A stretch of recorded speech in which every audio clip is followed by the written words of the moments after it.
وقال قرينه هذا ما لدي عتيد وقال قرينه هذا ما لدي عتيد ألقيا في جهنم كل كفار عنيد مناع للخير معتد مريب الذي جعل مع الله إلها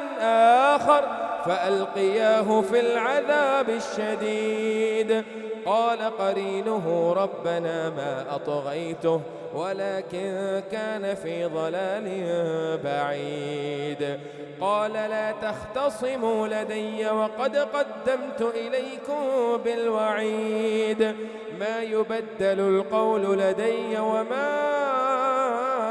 أنا بظلام للعبيد يوم نقول لجهنم هل امتلأت وتقول هل من مزيد وأزلفت الجنة للمتقين غير بعيد هذا ما توعدون لكل أواب حفيظ من خشي الرحمن بالغيب وجاء بقلب منيب